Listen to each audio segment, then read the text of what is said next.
When my daughter decided to go back at work when he was 3 months old, I wasn't working, so I then became the full-time nanny.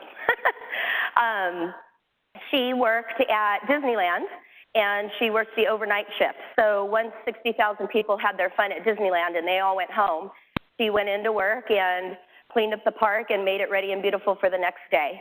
Not very many people can do that. That's probably something I wouldn't want to do. I don't even want to clean up after the family members in my house, let alone 60,000 strangers. But she did, and she was very proud to work at Disneyland. And because of her working at Disneyland, Malachi, instead of asking to go to the park every day, he asked to go to the park every day, which is Disneyland Park. And of course, she would oblige on his day off and take him to Disneyland. It was his most favorite place to be. He was walking at 10 months, running at 12 months, and so he was constantly on the go, constantly chasing after him, and he was the clumsiest little boy. I mean, I had two sons of my own, and I know that they like to get into everything and check everything out, and they're very curious, and he was no different. On a Friday evening in August of 2011, when he was 16 months old, my husband got a phone call. He worked for the LA County Sheriff's Department, and he was informed that he had just got promoted to sergeant. So we were extremely proud and very happy. But about an hour after that phone call, I got a phone call from my employer with Pottery Barn Kids, and I was being told that I had also gotten a promotion myself with the company and was going to be getting my own store. So within an hour, we both had this great news, and we were so excited, and my daughter was very proud of her parents, obviously, at that time, and had decided, you know what, I'll take him to my other dad's house so that we can spend the night over there so that you two can be free of your babysitting duties and go out and have a good time and celebrate your promotions. So we did. Enjoyed every minute of our alone time. We went to dinner, we went to a movie, and just kind of snuggled on the couch and enjoyed our time, and talking about the future and how our promotions were both going to have a really good effect on us and our family. And so we went to bed with smiles on our faces. The next morning at 9 o'clock, I got out of bed at 9 o'clock. I slept in since I didn't have the baby, and got a phone call from my daughter with a tone in her voice that I had never heard before. She said, "Mom, Kai's not breathing." And I said, "Oh, well, just, clear his windpipe. I'm sure he's just got a piece of food in there or something." And she said, "No, Mom, I've tried all of that. He's not waking up. I need you to get over here." And luckily, they were just a city over. So hopped in the car, didn't have socks on. I was still in my PJs. My husband jumped in the driver's seat, and we headed over. Thinking about it later, I think we probably ran every stop sign and every red light, so I apologize. When we got there, paramedics were already there, and fire was already on scene, and they had him in the front yard, and he was on a backboard, and they were doing CPR. When she had called me, I thought maybe he woke up earlier than she did, since she had probably just gotten home a few hours before, that maybe he found a toy or something, or an old hot dog, or something. So I figured it was going to be a simple fix. So when we pulled up and saw fire and paramedics there, I had a brief moment of, okay, they're here, they're going to fix him up, we'll be all good. But probably about 2 minutes after being there, I heard someone yell, "Who's riding with him?" In California, when you wake up and a baby's not breathing, police have a lot of questions to ask. So my daughter and her boyfriend were not able to go into the ambulance because the police had to try and figure out what the situation was and why he wasn't waking up. So my husband kind of pushed me towards the ambulance, and so I found myself in the front seat of the ambulance on our way to a trauma center. I remember thinking, why are we going to a trauma center? Why don't we just, Foothill Press is right down the street. Many of other hospitals are fairly close. Why are we going to a trauma center? And the ambulance driver kind of looked at me, and he's like, "Ma'am, your grandson's not breathing." I was like, okay, all right, well, wherever we need to go, we're going. So we ended up in the emergency bay in the ambulance to USC LAC. And again, I had another brief moment of, okay, we're at the hospital. these doctors are going to fix him right up, get him breathing again. I'm sure it was just a little something stuck in his throat or something to cause him to not breathe. And, but very soon after we got there, they found some socks for me and put some socks on me. They got me a blanket and tried taking care of me as best as they could while they were doing some tests on Malachi. But very quickly, the doctor came out and she said, "I'm sorry, ma'am, but there's not much that we can do for him." But at that point, I didn't really know what that meant. I just thought that meant, you know, we're going to figure this out. Just give us some time to fix him, and we'll get him going on his way soon. But after being there for about 2 days, the doctor pulled my family and I into a room, and they had told us that he had failed both brain activity tests and that he was not going to be coming back to us. In California, when you fail the second brain activity test, that is your time of death. So he was ventilated while we were there, and the doctor had given us the information that he was considered brain dead, and all that kind of comes with that and what that really means. And as a family sitting in the room, you're kind of like, well, what do you mean? You know, his heart's still beating, he's still warm, you're still changing his PJs. What do you mean he's brain dead? So luckily, we were in a very good hospital, and the doctors were very patient with us, and they were very thorough with informing us that there was really no chance that he was going to be coming back to us.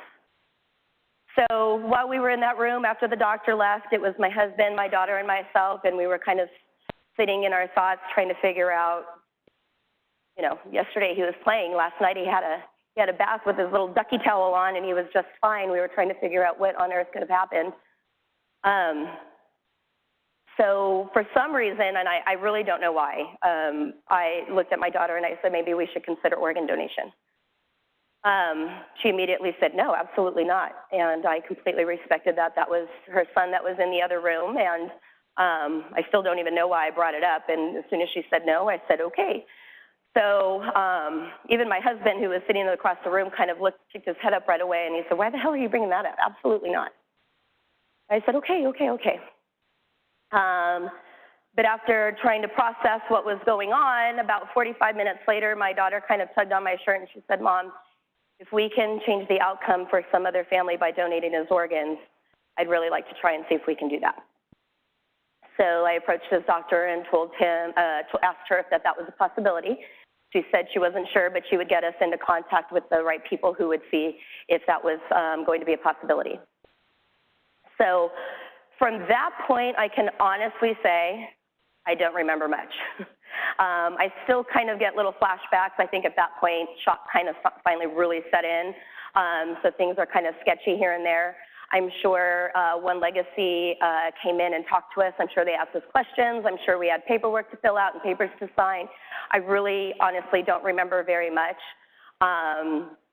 However, we did get a phone call a few hours later telling us that he was suitable for donation and that they were going to be looking for matches to see if he was a suitable match for anybody. So we're going on with, you know, preparing for a funeral and trying to figure out where we are, how we got here. We would find out fairly soon, fairly quickly, that while my daughter had gone to work that Friday night, she had her boyfriend watch Malachi.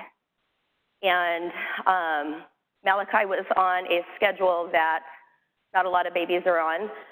Because my daughter worked overnight, he was kind of on her schedule.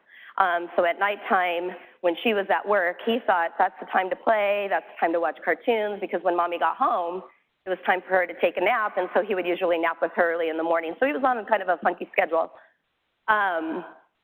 So when her boyfriend had gotten home from his shift at Disneyland at 11 o'clock at night, he had a meal and was tired. He had a beer, and all he wanted to do was rest his eyes from a long day at work. But Malachi woke up and did not want to go back to sleep.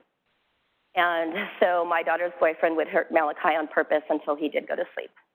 However, he wouldn't wake up again. Malachi suffered 22 multiple blunt force trauma to his head. He suffered one completely detached retina, and the second retina was almost completely detached. The doctor who actually testified on Malachi's behalf had said that he actually would have had less injuries had he fallen from a 10-story building. She has worked in the pediatric intensive care unit for over 25 years, and actually had said that this was one of the worst child abuse beatings that she had ever seen. So in the process of being interviewed and by detectives and having to take lie detector tests because I was one of the last people to have him, it was kind of surreal. I kind of felt like I was living a Dateline. I mean, I'm an avid Dateline 20/20, 48 hours watcher, and I kind of felt like a little surreal that I was watching my own story play out on a 20/20. And the one thing that kind of kept me going was knowing that he had, that he was going to be an organ donor.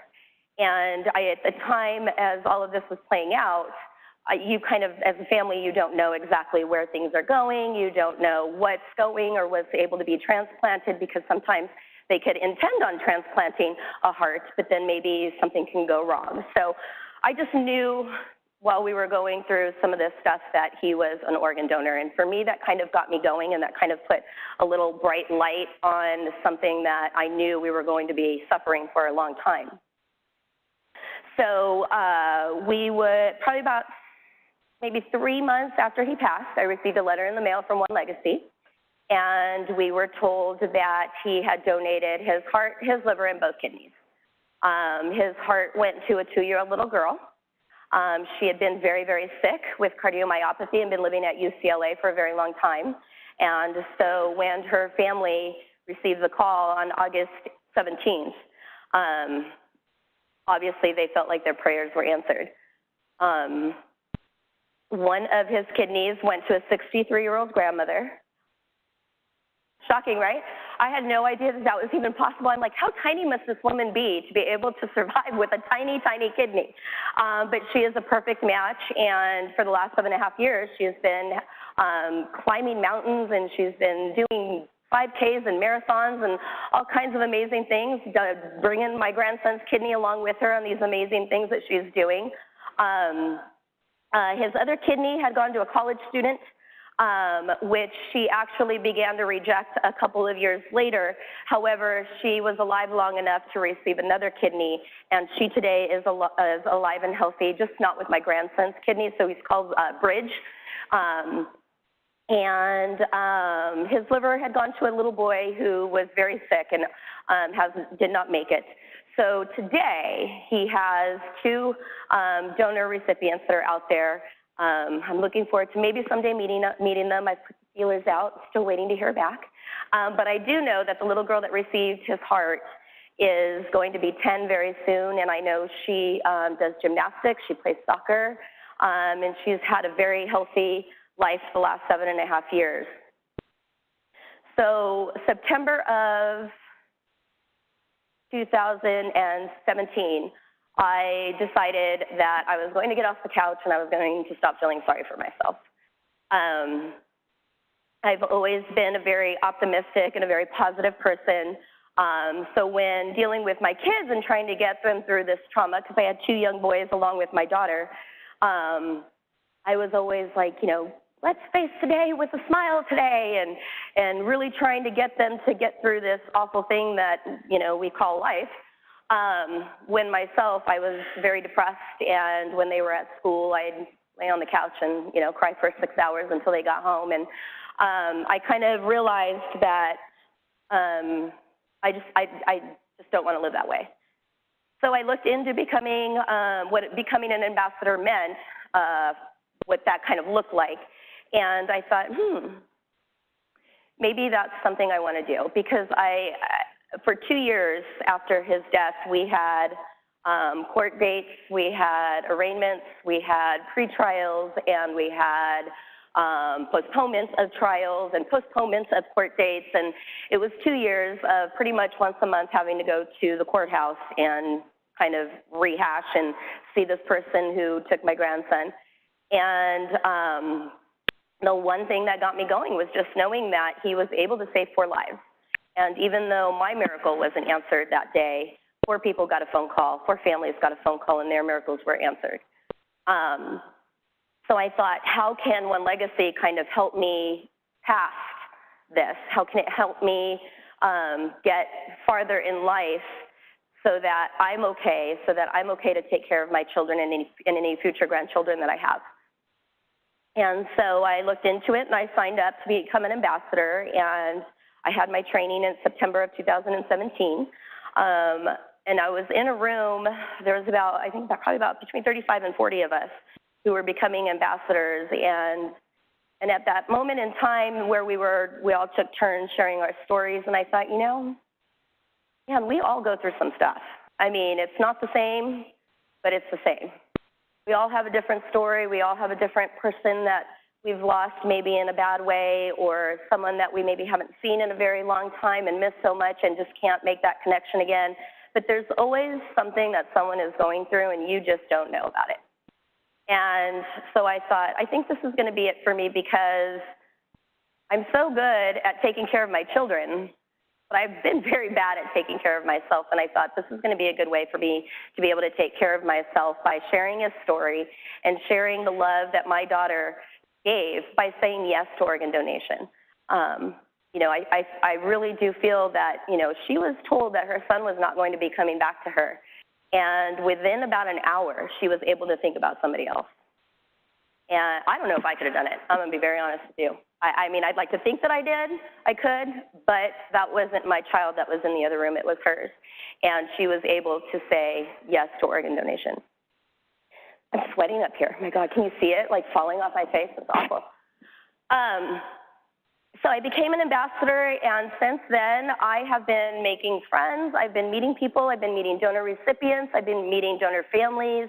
And I just have this connection with these people that I kind of don't really, I tell them my story, but I don't need to say much more after that, because they all know kind of just what I've been through and what we've gone through. And it's nice to have that connection with somebody where you don't really have to explain too much. They just kind of get it.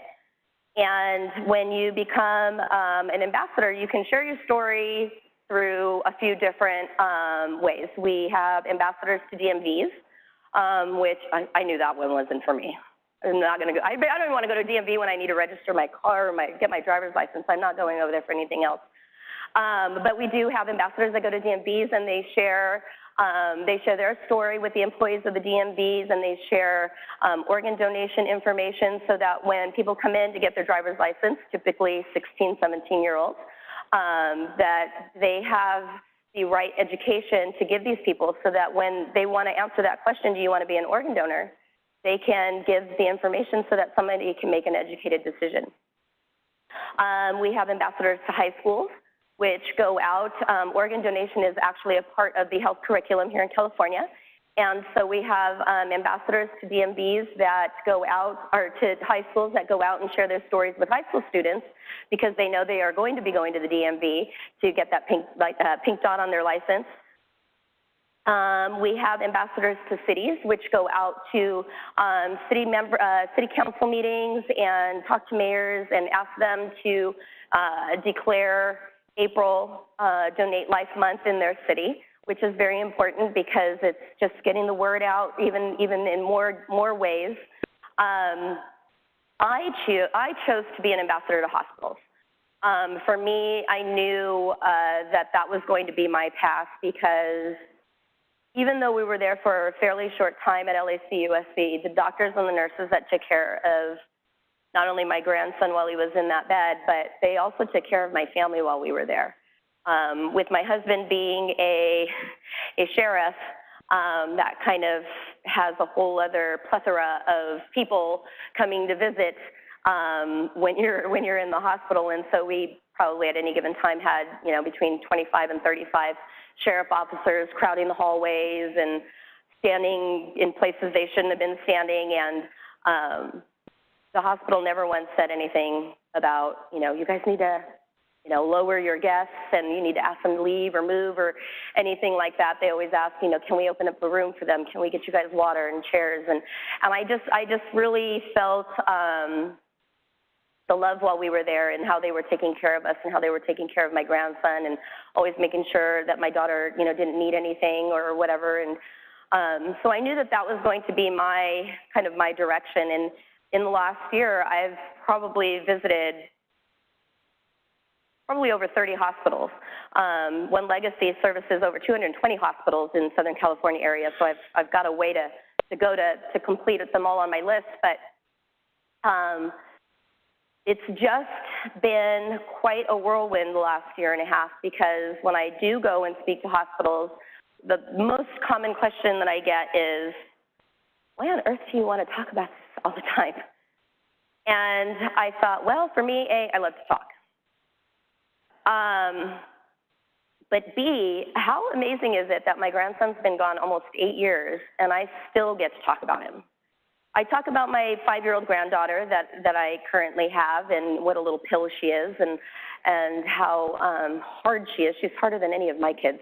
But I talk about her because people see her all the time. They're like, oh, who's this little girl? And I get to talk about her. But I don't often talk about my grandson to, just people I meet here and there, because it's not an easy conversation to have. Sometimes people are like, oh, we won't talk about that, and I respect that. But here I get to talk about my grandson that, was able to save 4 lives in one day. I bet none of you are able to say that. So it just gives me an outlet to be able to share him and keep his legacy and memory alive. And for me, that's very important, because I feel like he didn't die in vain. Sometimes I try and wonder, why was he here for 16 months? Why bother putting him here if you're just going to take him from me 16 months later? But the only answer I can come up with is he was put here to save those 4 lives, and that wasn't my decision to make.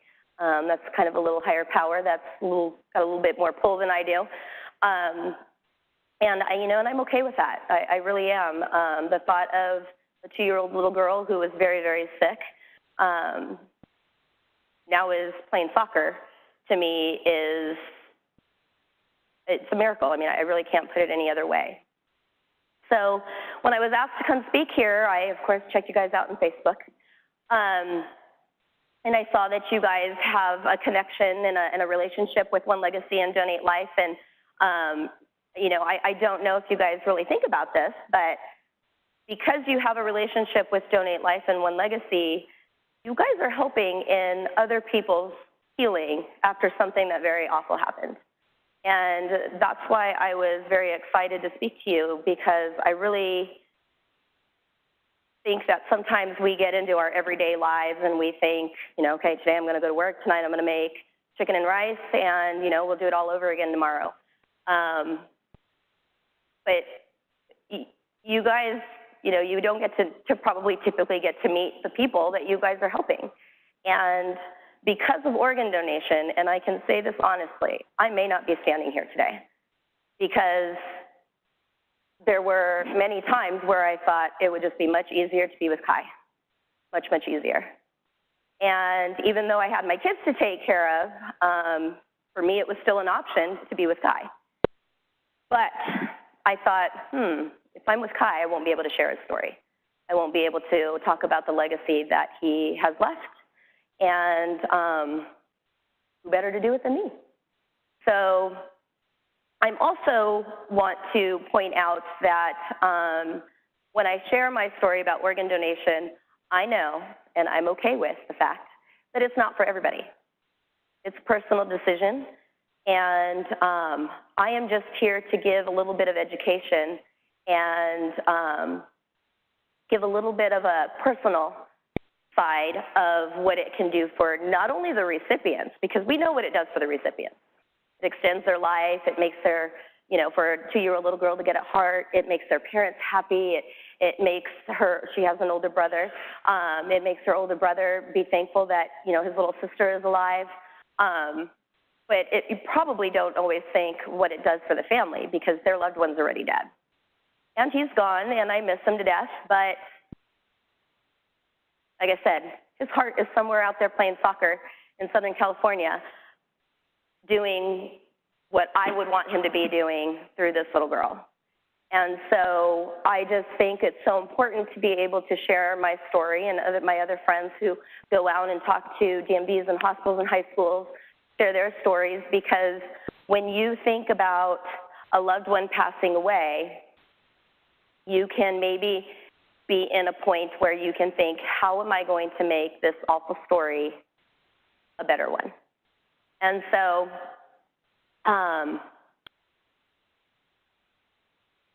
So I'm at the point where I am really grateful for what I have. I'm really grateful for what the decision that my daughter is saying yes, what that gave me, and being able to, like I said, still talk about him 7 years later. It's funny because my husband is not happy with the decision that my daughter made. He kind of saw it as, they're going to cut up my grandson, they're going to take his organs, and then they're not going to give a shit about him. I'm sorry. I didn't mean to say that. I apologize, and that's being videoed. Oh my God, I'm so sorry. But that's how he felt. And I can kind of understand that, I guess, because he didn't know who was getting it. At the time, we didn't even really know anything about anybody who was going to be the recipients. But my husband had a very, very, very hard time with it. In fact, the emotion that he felt very comfortable with in his grief was anger, which we all go through. And when we go through grief, we go through so many stages. But for him, he just really sat well in the anger. On last year's Rose Float, I don't know if you guys know this, but Donate Life has a Rose Parade float in the Rose Parade every year.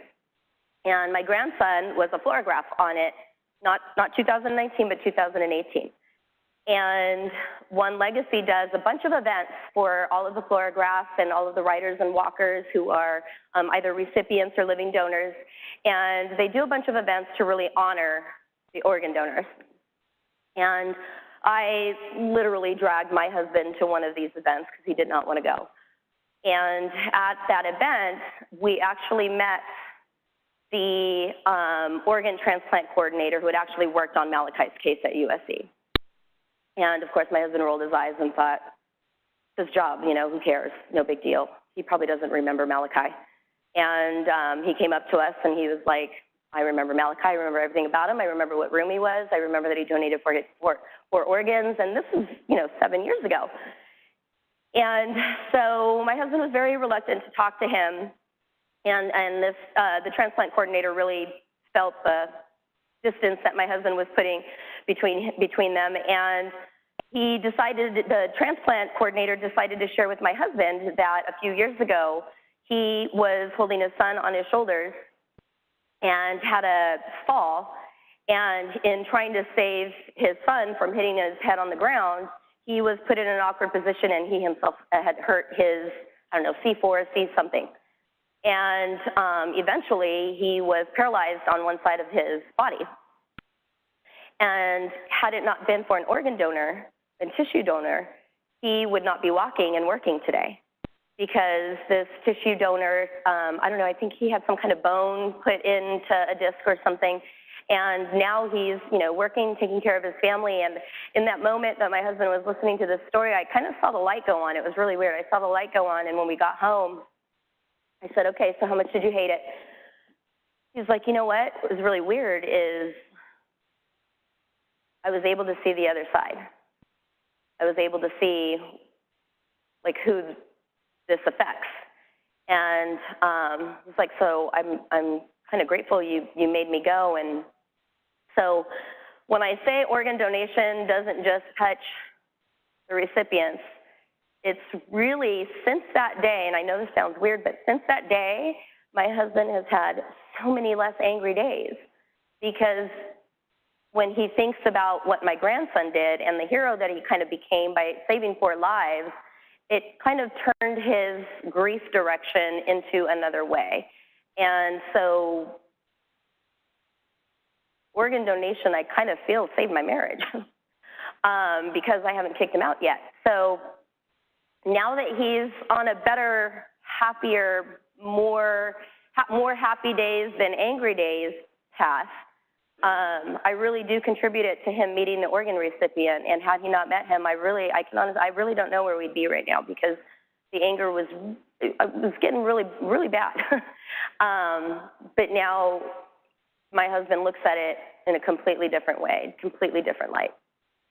So I don't know how much time I've taken up for you guys today, but I just really, again, want to thank you guys for doing what you do. I can't wait to take the tour because I really want to see this side of it.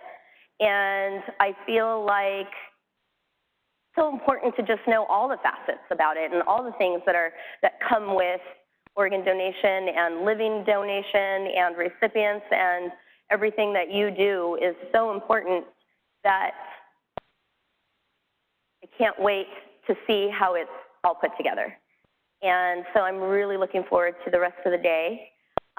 So I guess I will open it up to any questions. Thank you. Somebody gave us a bunch of pictures. I did. They said you were going to, so that's, You had them. she said you were going to be doing that. Okay. So that's Malachi. That was at a very cold morning at soccer practice. That was his only Christmas.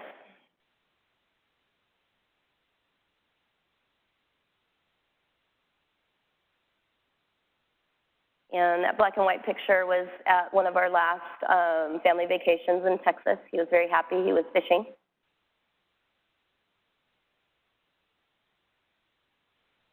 But as much as I miss that face, I get to know that, like I said, there is a 9-year-old little girl. She's the cutest thing. I just found a picture of her. Her family actually has a public page on Facebook, and I somehow came across it. And she had thanked Malachi on there. And Malachi, first of all, isn't a very common name. But my daughter had to spell it differently. So there's a very special spelling to it. And she had spelled it the same way. And so through a little bit of research, I actually found out that this little girl on this page was his recipient. And she is the sweetest thing. She's got blonde hair, and they live in Southern California. And now you want to talk, y'all are scientists, so y'all need to like you need to see something that you guys need to prove it, right? To know that it's true. But I believe in signs. And when I was reading through her page, the mom on the page was talking about the little girl's older brother, and his name is Billy. My granddaughter that's 5, her name is Billy. Not short for anything, Billy. I was like, what on earth? My grandson has a sibling named Billy. His heart recipient has a brother named Billy. I was blown away. But yeah, that's a sweet face right there. So, any questions?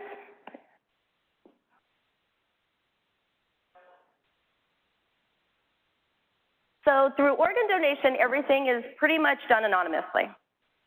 So a couple of months after he passed, I got a paper, and it basically said the 4 organs. It said if it went to a male or female, and it gave me an estimate of their age. So as a donor family or as a recipient, you can reach out to either your OPO. For me, it was One Legacy. They're the organ procurement organization that dealt with Kai's organs. Or if you're a recipient, you can reach out to your transplant center.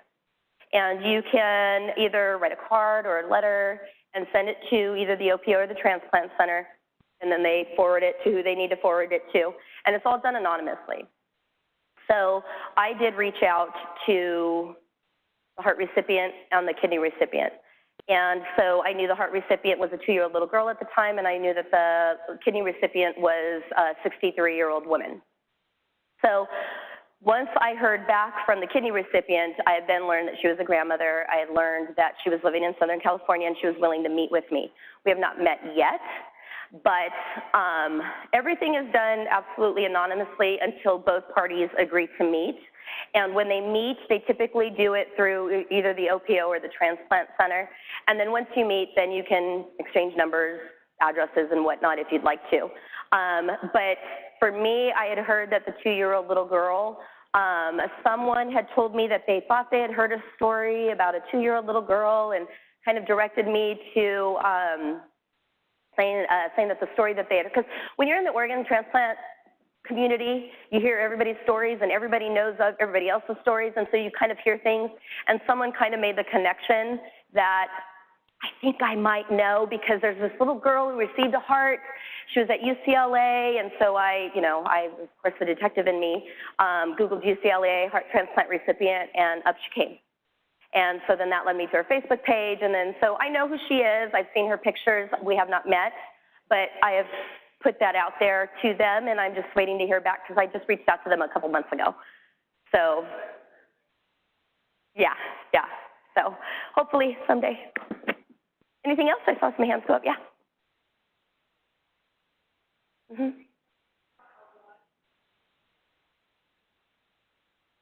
Yes. I have to be very accepting of that because I lived with it. My husband was one of those who really didn't want to have anything to do with organ donation, or he didn't want to hear about it even after it had happened. He didn't want to hear about the recipients. But it's quite funny how many people who work in the medical field don't believe in organ donation, which to me was a shocker. I thought I was going to be around all like-minded people, but it's not. It's a personal choice and it's a personal decision, and just because they work in the industry doesn't necessarily mean that they feel the same way about it. So I've had to answer some questions, and I'm totally fine with that. I mean, I'm totally fine with somebody not agreeing with it or choosing not to do that for themselves, because it's such a personal thing that you can't expect everybody to feel the same way about it, and that's okay. As long as, if they are in the medical field, that they're doing what the family wishes and not swaying them one way or another, which is what I try and get across, is that is fine if that's something you don't want to do. I can respect that 100%, but I would never want to see someone sway someone's decision one way or the other, because that really has to come from within, from the family.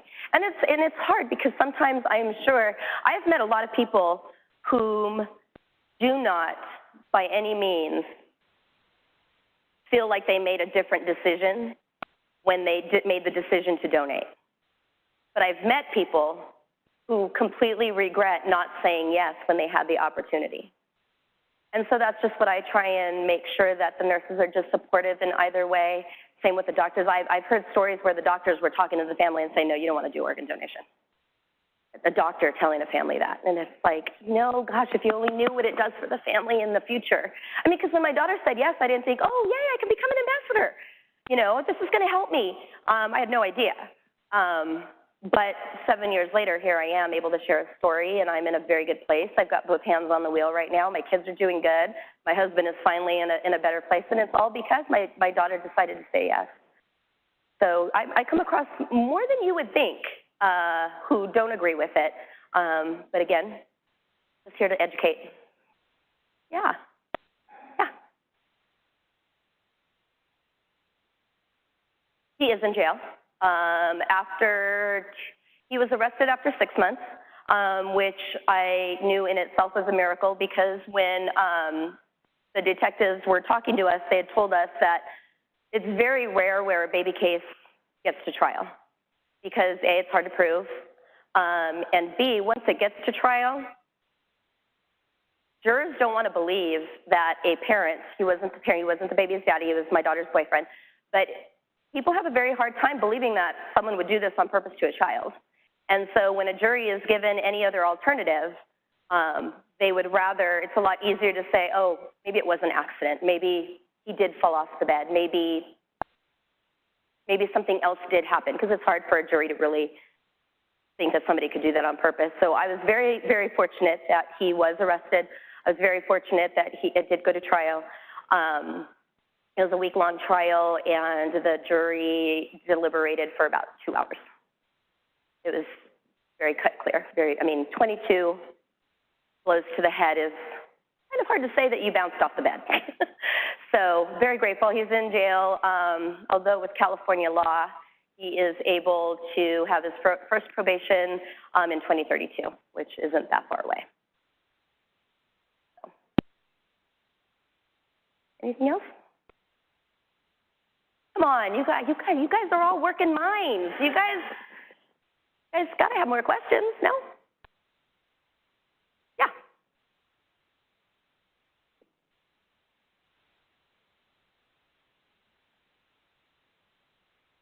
For over 30 years. Uh-huh. But we're very focused on the clinical aspects of transplants and working with the labs and in some cases with clinicians. But there's the other side, of course, which is the donors. And you bring up an interesting point. As someone, I'd never really thought about this, but as started to work here, I have a daughter and a wife that at some point may need a transplant, and I want to make sure that there are organs available to them. What could we do to help you spread the message? Because I think once people start hearing about what that act does to the recipient, I think they'd be more open to donating. So what would you recommend? What could we do? I would just say first, start by talking to your family about it. I've come across a lot of stories where a 23-year-old son had the pink dot on his license, and when he got into a motorcycle accident and ended up passing away, you know, one legacy would find out that he had a pink dot on his license and then approach the family, and the mom would say, no, my son wouldn't do that. And, well, you know, he did. He went through and checked yes, and it's on his driver's license. It's a legal binding contract, and the parents had no idea. And so it kind of created even more trauma and conflict in the poor parents thinking, you know, our son didn't want to do this. It must be a mistake. It must be a computer error. And so I think it's just important. Nobody who wants to talk about death? Not me. But I think it's so important because had my grandson had the option to live, had he had a transplant, and I would have been on the other side of it, I would have been hoping and begging and waiting for somebody to say yes to organ donation. So sometimes, you know, we never really come across, well, you know, what if grandma needs a kidney? What if, you know, somebody's liver has something wrong with it, and, you know, they're your loved ones, and of course you're waiting and hoping to say that somebody says yes, but it's just so important to just open the dialogue with your family first. The one thing I've noticed with my two boys, I've got two boys, I've got a 17-year-old and a 19-year-old. They were 8 and 10 when Malachi was murdered, and their response is, well, why wouldn't you want to donate? They're young kids, and they're open to these things, and, you know, kids don't always really think about everything that it entails, but they were, well, of course, we don't take it with us when we're dead, so why wouldn't you donate? But the older generation, like myself and my husband, we're like, wait, no, that's ours. We don't, you know, we don't want anybody cutting us open and taking our stuff out. So I just think it's just so important to start the dialogue with your family and your loved ones, and then the dialogue can continue from there so that, God forbid, someone you love needs something. It's something that you've talked about with your family and you know how everybody feels about it, you know, and then it's easier to talk to your friends about it because you've already had the discussion with other people. So it's just about talking about it, talking about death, talking about, I just learned that my husband wants to be cremated just 2 days ago. I was at a funeral and I was like, you want to be buried or you want to be cremated? He's like, I want to be cremated. I said, oh my God, I would have buried you. You would have been mad at me. You'd have haunted me the rest of my life. But it's something that we need to talk about. It's just having that conversation with our loved ones so that we know how everybody feels about it. I think somebody has a question up here. Here, thank you. Thank you for having me. There's also learn about how typing, Mm-hmm. how match. Yeah. Like, did anyone ever explain that? No, and especially not when you're in the hospital and being told these things. The one thing that is very important for the family to get and process is the fact that what brain death means.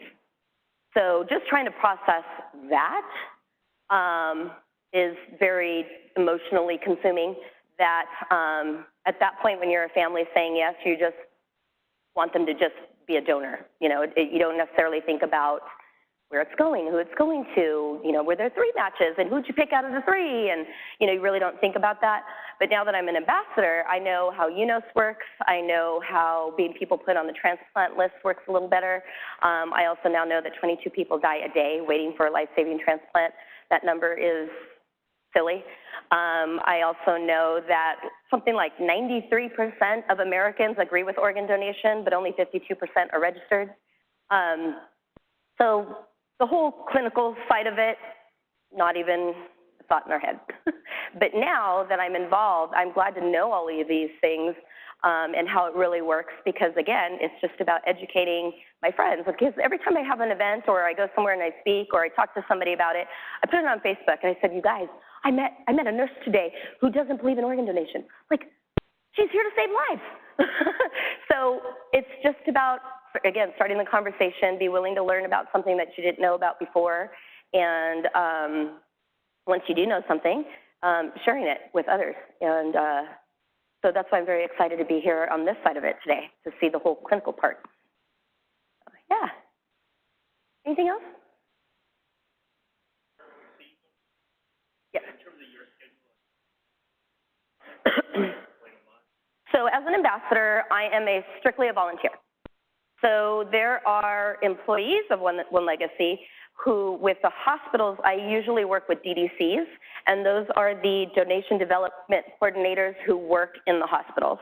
And so their job is to educate the hospital, and their job is also to deal with the patients who are there who are organ donors. So when in their time where they're not actually dealing with an organ donor, they are setting up new hire meetings, they are setting up education for ICU nurses, for operating nurses. And so when they set up these meetings to have with them is when we as an ambassadors are given a schedule. Hey, there's a new hire meeting on this date at this hospital. Whoever wants to go, we kind of sign up for it, and whoever's available goes. So some ambassadors do more time than others. Some don't do as much.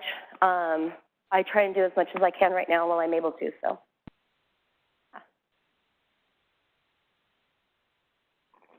Anything else?